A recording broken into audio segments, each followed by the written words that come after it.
ونصلي ونسلم على رسوله الكريم. أما بعد، فأعوذ بالله من الشيطان الرجيم. بسم الله الرحمن الرحيم. لقد جاءكم رسول من أنفسكم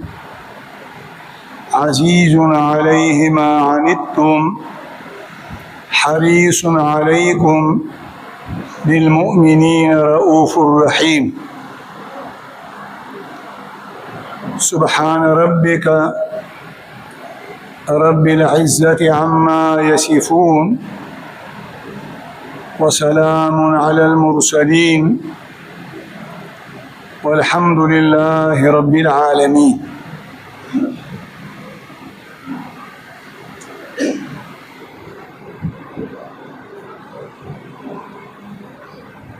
نبی کال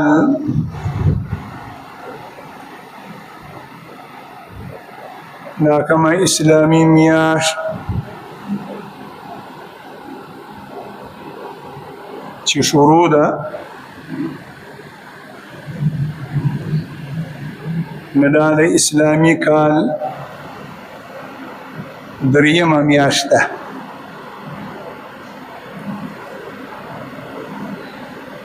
او د دې میاشتې اسلامي نوم دی ربیع الاول.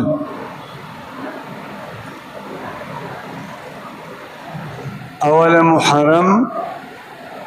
دویم سفر، او دریم ربیع الاول.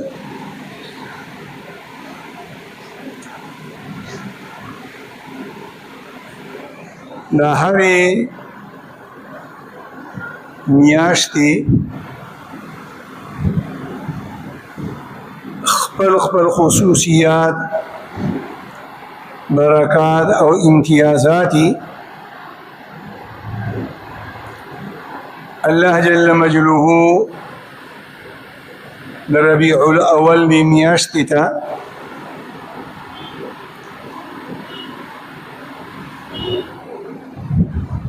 چې کوم خصوصي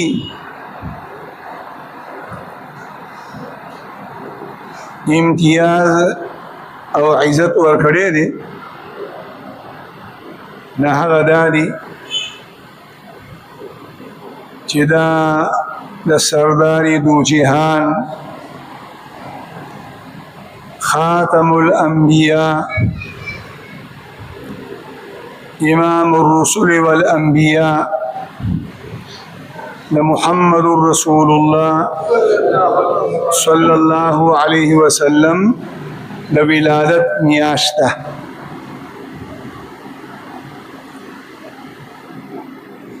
په دغه مبارک میاشت کې نبی علیه الصلاة والسلام پیدا شوی دی او د عدم نه الله پاک شته کړی دی.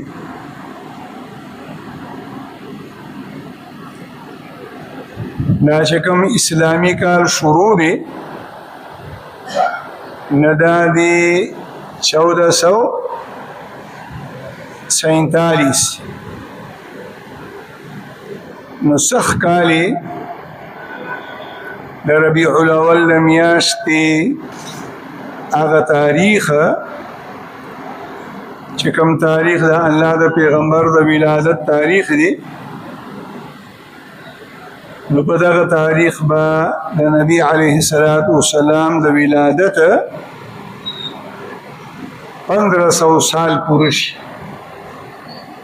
1500 کاله.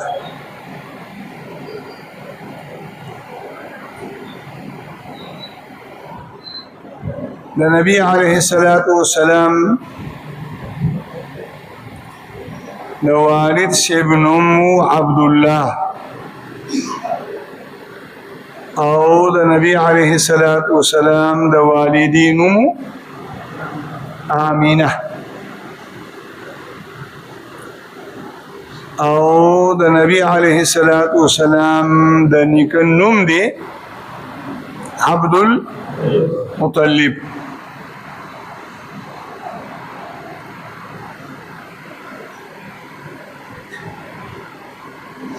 الله جل مجلوه ابراهیم علیه السلام ته حکم وکړ چې د خپل بیبي هاجره او د خپل ورکوټي ماشوم اسماعیل دا د ځان سره روان کا او د عراق د ملک نه هجرت وکړه. درې واړه روان شو. کم ځای کې چې د مکې مکرمې دا ښار آباد دی دغه ځای ته چې راورسېدل نو الله پاک ورته وایي چې بس نور به وړاندې نه ځي. دلته کې ایثار شو. یو وړه غوندې جومپړی ابراهیم علیه السلام د سر د سوري د باره جوړه کړه. هاجره او اسماعیل په هغې کې پرېښو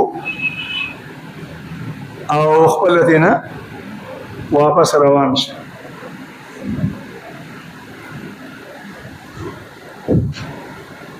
د شانه ورپسې هاجرې اوازونه شروع کړه. ابراهیم جواب نه ورکولو علیه السلام. د پیغمبر بیبي وپویه شوه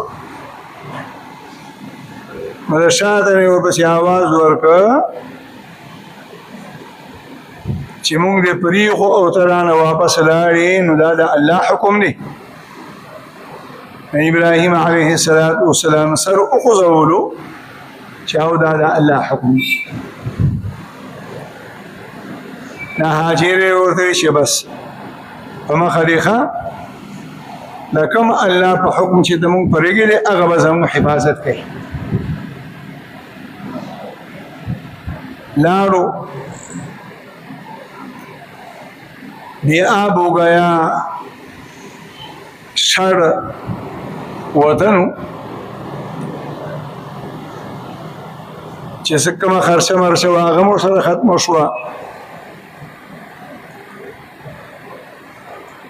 بیا یو موقع داسې هم راله چې سینه کې په هم ختم شو. خپل هم تږی وه. ابراهیم اسماعیل علیه السلام د هغې کې ماشوم تږی و. نو د اسماعیل علیه السلام په فکر کې د اوبو په تالاش پسې ووتله.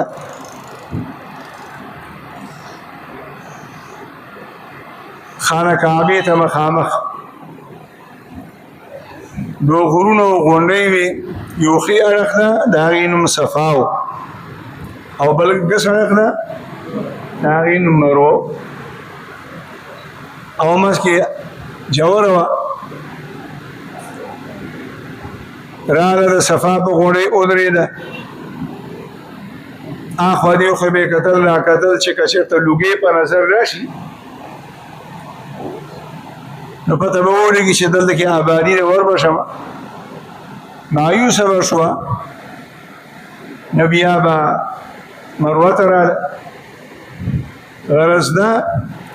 چې کله د اوبو نه مایوسه شوه خپل بچي ته واپس راغله نو د اسماعیل علیه السلام د خپو نه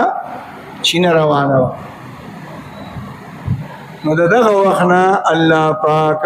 د زمزمو د اوبو دا چینه روانه کړه.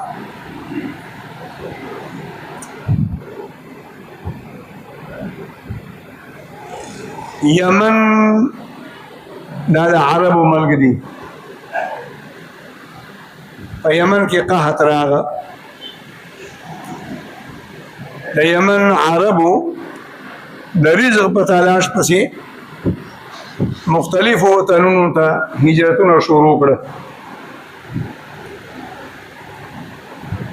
په یمن کې یو قبیله بنو جرهم، هغه د رزق په تلاش پسې ووتل، ګرځېدل حتی کې چې د یمن نه مکې مکرمې ته راورسېدل. هاجره او اسماعیل علیه السلام خواله راله، نو دغه ځای یې خوښ شو، نو بیا په دغه ځای کې ډېر شو. یو وخت داسې راغه چې بیا د اسماعیل علیه السلام واده د بنو جرهم د قبیلې د یوې زنانه سره وشو. نه دا قبیله د اسماعیل علیه السلام سرګرۍ شوه.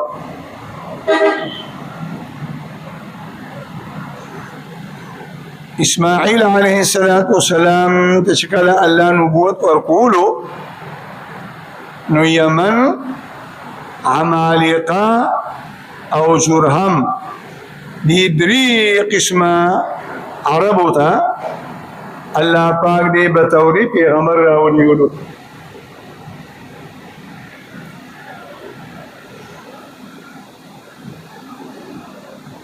اسماعیل علیه السلام په دې درې وړه خلکو کې خپل میشن چلولو، د الله د دین تبلیغ به کولو. عمر یې چې کله 120 سال ته ورسېده، نو وفات شو. دا کوم ځای کې چې حتیم دی، دغه ځای کې هاجره هم دفن ده، او د هغې په خوا کې اسماعیل علیه السلام هم دغه ځای کې دفن کړی شو. د وصیت مطابق د اسماعیل علیه السلام د وفات نه بعد د مکې د ښار مشر، حاکم، منتظم او د خانه کعبې متولی د هغه زوی جوړ شه، او د زوی نوم یې قیدار. نو د مکې په ښار کې دا دوه قبیلې وي، د یوې نوم بنو جرهم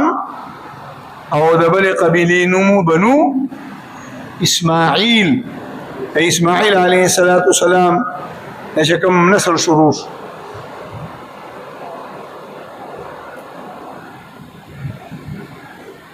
یو زمانه داسې راغله چې لکه څنګه د انسانانو فطرت دی، د بنو جرهم او د بنو اسماعیل ترمنځ اختلاف راغه، او بیا دا اختلاف جنگ جګړو او جنگونو ته ورسېده. او بیا یو زمانه داسې راغله چې بنو جرهم دا غالب شول او بنو اسماعیل مغلوب شو. د مکې مکرمې د ښار حکومت، سلطنت، بادشاهت دا د بنو جرهم په لاس کې راغله، او بیا دوی ظلم او بربریت شروع کړه په بنو اسماعیل باندې، حتی کې چې بنو اسماعیل دې ته مجبور کړه چې هغې د مکې ښار پرېښودو، او غیر چاپېره اطرافو کې ډېر شو، دیهاتو کې، غرونو کې، کلو کې.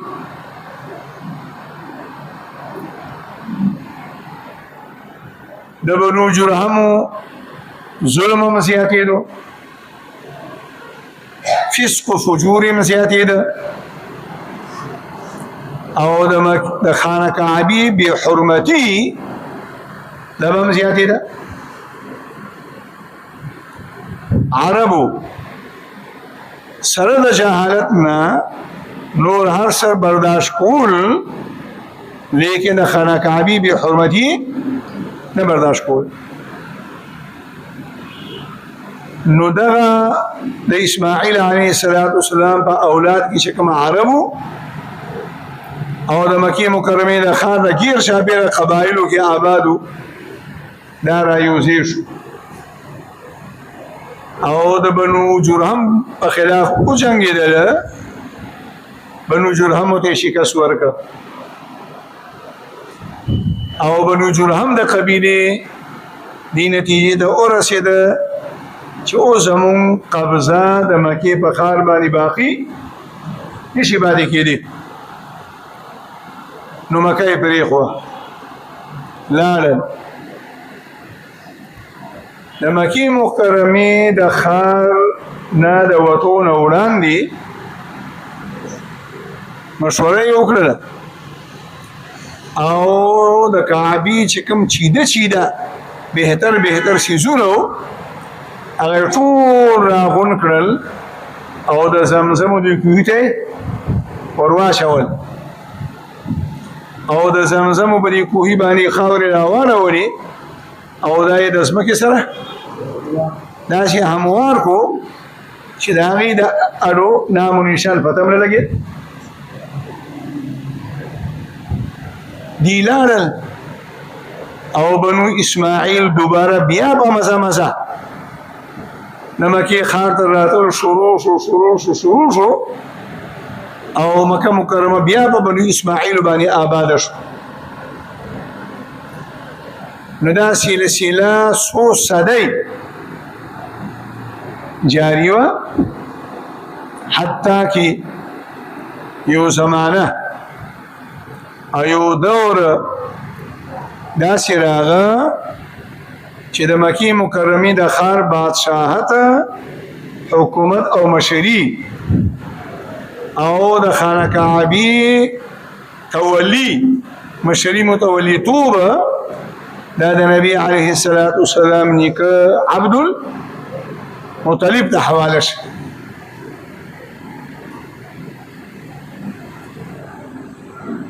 عبدالمطلب په عربو کې یو داسې کسو اسلام نو ایمان نو دین نو قرآن نو پیغمبر نو لیکن الله جل جلاله دا هغه په فطرت کې بهترین صفات خو ظالم به د ظلم نه منع کول مفسد به د فساد نه منع کول زانی به د زنا نه شرابیان به د شراب نه منع کول نعوذ بالله چې کوم غلط رواج را روانو د خور سره د ترور سره د نکاحونو نو د دې نه په سختۍ سره منع کول د عربو چې کوم مشهور د جهالت رسمو لونه به ژوندۍ خښولې نو د دې نه به خلک منع کول د عربو یو بل رواجو د مکې مکرمې د خانه کعبې نه به ګیر چاپېره بربنډه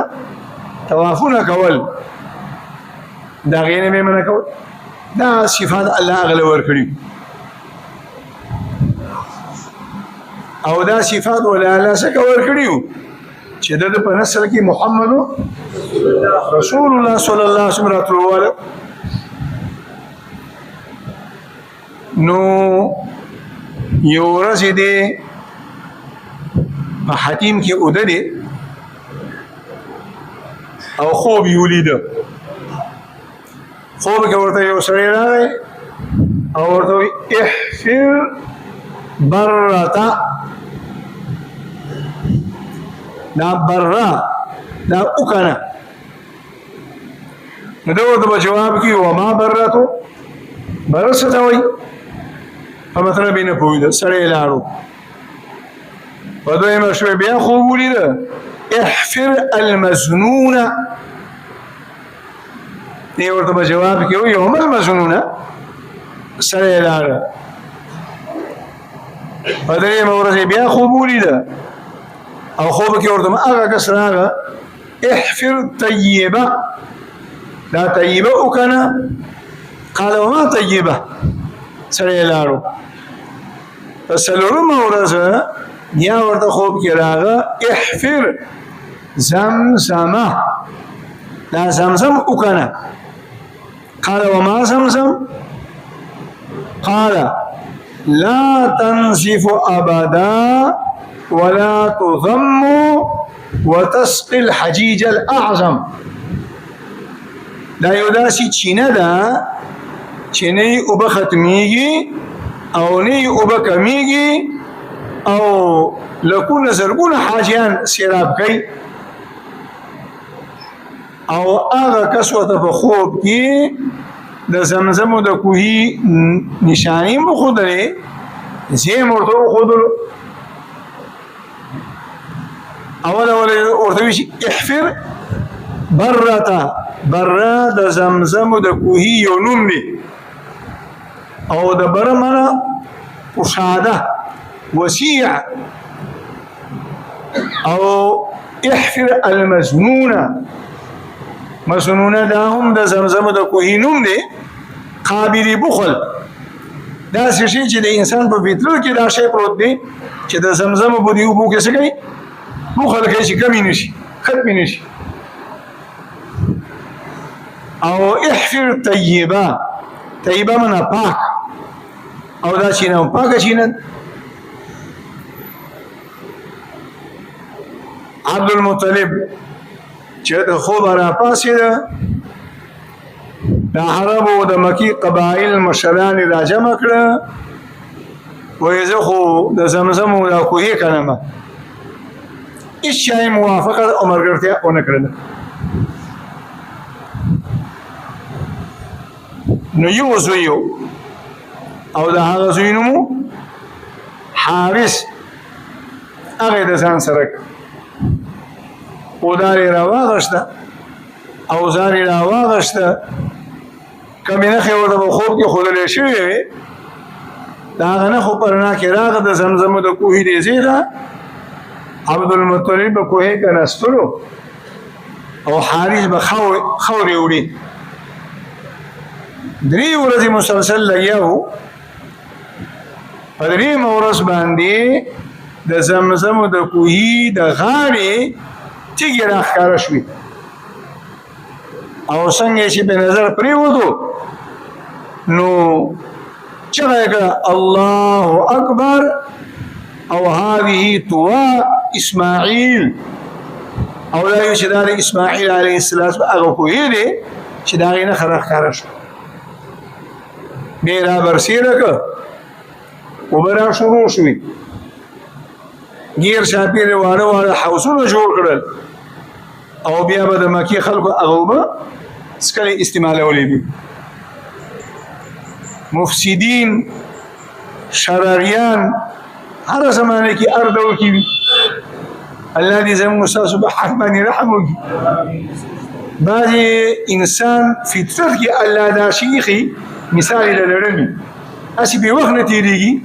چې چا ته څه تکلیف نه وي رسولی په موږ کې هم دا خلک شته دي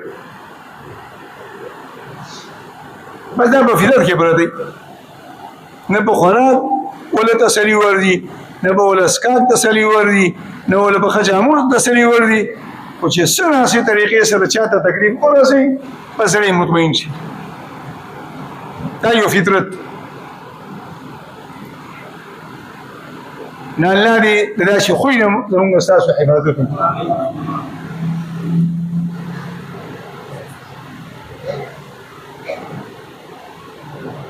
نو بعضې شرریان به د شپې راغله د خاورو حوضونه هغه بیا وران را وران کړی عبدالمطلب بیا سهار جوړ کړ اخر هغه تنګ شه د یو ورځې حوضونه جوړ کړه او بیا اوده شه او خوب ویني او خوب کې وایي اللهم إني لا أحلها لمغتسل ولكن هي لشارب حل دا اوبه د غسل کوونکو لپاره نه دي روا چې راشي او په دې حوضونو کې غسل کوي لامی بکی څښاک کوي ها څوک یې چې سکي د سکونکو دپاره روا دي او بیا چې راپاسېده دا اعلان یې مو کړ چې ګوره څومره خلک راځي سکي یې څکلو له یې وړي ټیک ده خو په دې حوضونو کې به لامبا نه کوي د دې اعلان نه بعد به بیا چې کوم کس راغه او د غسل کې د حوض کې به اوبه وواله نو بیماري به پرې ولګېده بیمار به شو بیا دا خلک د دې نه منع شو عبدالمطلب چې کله کوهې که نسته د تربورانو عزیزانو دوستانو د مکې خلکو ټول شاته شو او د ده په دې خپل خوب باندې یقین و ملا یې وتړله ایو ځای ورسره نو منښته یې وکړله نظر یې ومنلو چې که چېرته الله پاک ما ته لس زامن راکړل نو یو زوی به د الله په نوم باندې ذبح کومه الله پاک دا نظر قبول کړ دعا یې قبول کړه لس زامن الله وله ورکړه او هغه بالغ هم شو مشران هم شو بیا یوه ورځ د کعبې مخې ته ودرې او خوب یې ولیده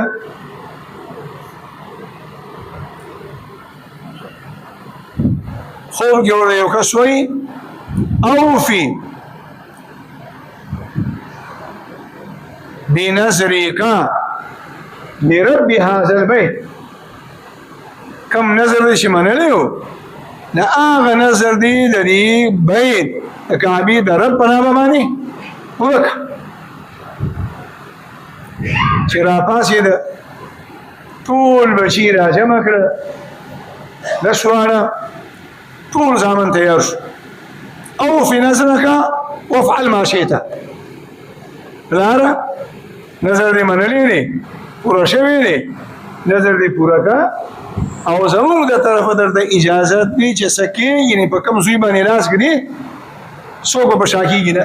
انکار به نه کوي د عبدالمطلب خسنه یې واچولو او اتفاقا په خسنې کې د عبدالله نوم راووتلو عبدالله د نبی علیه السلام والد دی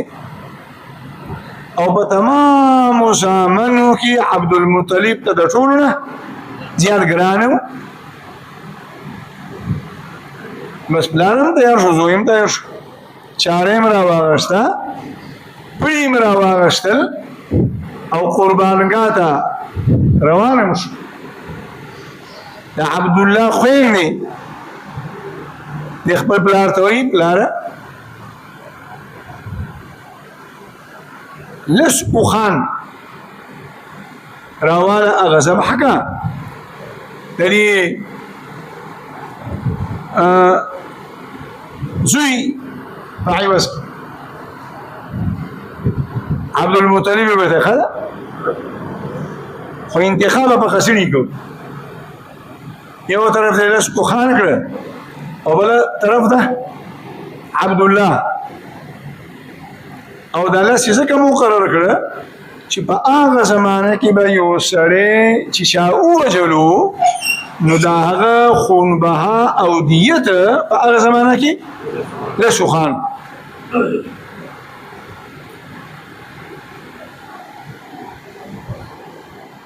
اتفاقا بیا په خسنې کې د عبدالله نوم راووتلو ازمایش و امتحان بیا یې ورسره لس اوښان نور کړل غرض دا چې لس ځله یې خسنې واچولو او د چا نوم به راوتلو د عبدالله چې کله الله په هر څه کې راځي چې کله اوښان سل شو او بل طرف د عبدالله شو او خسنې واچولې شو نو بیا د سلو اوښانو نوم راووتلو د عبدالله په ځای باندې نو بیا عبد المطلب دا هغه نظر د پوره کولو په نیت د عبد الله په عوض کې سل او خان صاحب حق نه حرې کړ او بیا د دې واقعین بعد په هغه زمانه کې د قتل دیته سلو خان مقرر شو او ما درته وویل چې الله جل جلاله عبد المطلب ته د دینی صفات چې ورکړیو راز پکې داو چې داغه په نسل کې محمد رسول الله راتلو والو همدغه وجه ده چې کوم شیزونه هغه به ظالمان د ظلم نه منع کولو د الله پیغمبر او قرآن ظلم حرام فسادیان به د فساد نه منع کول چې کله پیغمبري رااله د الله پیغمبر او قرآن فساد حرام کړ د محارم سره نکاح حرام کړه شراب حرام کړه زنا حرام کړه قرآن کریم د غله د لاس د کټکولو حکم لا نه ورغلی عبد المطلب په خپل زمانه کې شغل ونیولو او غلا به ثابت شنو لاس به دینه کټکول قرآن حکم راولي چې غلا سزا برس کټکول او دا رنګي هغه چې سل خان نحر کړه نو د قتل خنبها او دا غیدیت سل خان مقرر کړه چې کله د الله پیغمبر دنیا ته راغی او قرآن راغی نبی شریعت او دین اسلام هما د قتل دیت څومره مقرر کړه سلو خان موجوده زمانه کې هم د قتل خطا دیت سلو خان نه او کنا عمد قتلو کی او د مقتول وارثان او د قاتل په منځ کې مصالحت کیږي نو دیت سره نه سلو خان او یا د سلو خانو قیمت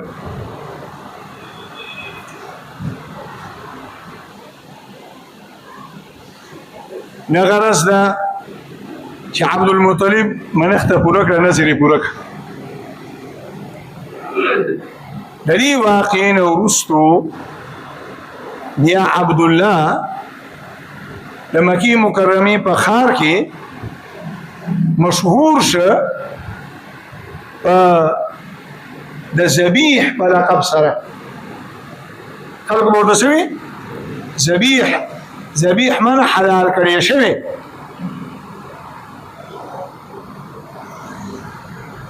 معاویه رضی الله عنه وی چې ورځي د الله د پیغمبر سره په مجلس کې ناستو یو اعرابي راغی د قبایلو د غرونو یو مسلمان او نبی علیه الصلاة والسلام سره مخاطب شو یبن الذبیحین ای هغه کسه چې ته د دوه کسانو زوی چې هغه دواړه ذبح کړي شوي دي ذبیحین د ذبیح تسنیه ده چې مجلس ختم شو یو کس راغه او د معاویه رضی الله عنه نه د دې خبرې تپوس وکړه چې هغه سړی وي ابن ذبیحین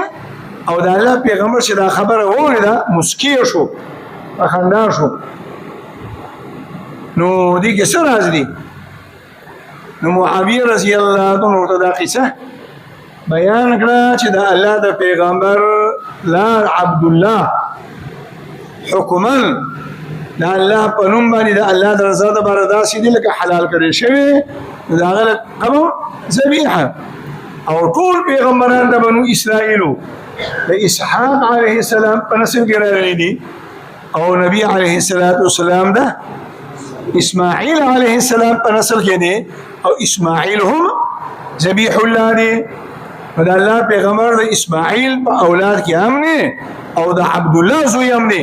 ځکه ورته ویل کېږي ابن ذبیحین. کله چې عبد المطلب منښت پوره کړه نو بیا یې د خپل زوی د واده فکر شروع مکه کې یو قبیله ده بنو زهره د دې بنو زهره د قبیلې یو زنانه وه آمینه د پلار نوم یې وهیب و پلار یې مړ او د تره نوم یې وهب او د وهب په تربیت کې وه نو عبدالمطلب وهب ته د نکاح پیغام ورېږلو هغه وهیب ته چې دا ورېره دی زما دې بچي ته په نکاح راکړه او د دې وهیب خپله لور وه حاله د هغې نوم او دا پیغام یې مو ورولېږلو چې دا خپله لور دې ما ته په نکاح راکړه هغه دواړه خبرې قبولې کړې په یو مجلس کې د عبدالمطلب نکاح هم وشوله د حالې سره د وهیب د لور سره او د عبدالله نکاح هم وشوله د چا سره د آمینې سره د وهب د بچی سره د سیرت په کتابونو کې راځي چې کله عبدالله او عبدالمطلب د وهیب کور ته روان د نکاح دپاره نو په لاره کې د یو یهودي کور د هغه کور یو زنانه راووته فاطمه یې نوم او د عبدالله ته یې آواز ورکړه او د عبدالله احسان طرف ته متوجه کولو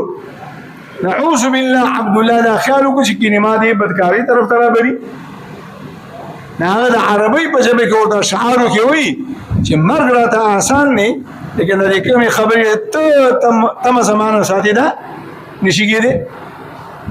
او مخکې لاړه نکاح وشوله 3 ورځې هغه ځای کې ایثار و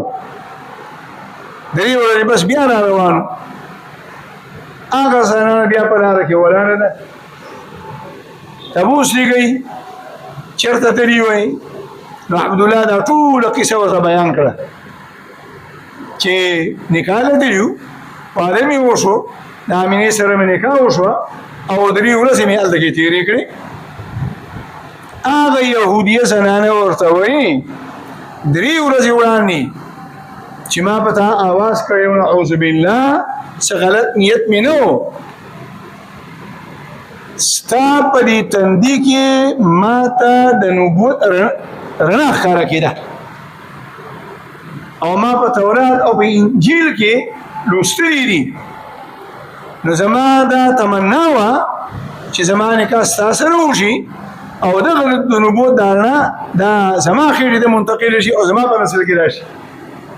لیکن الله جل جلاله خپل فیصلې کوي چې څنګه د الله خوښه زما په قسمت کې به نو د عبدالله نکاح بیا د آمینې سره وشوله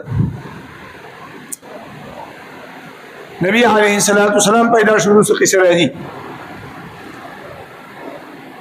د عربو د مکې مکرمې د ښار اوسېدونکي خلک تاجرانو او کال کې به 2 سفرونه کول د تجارت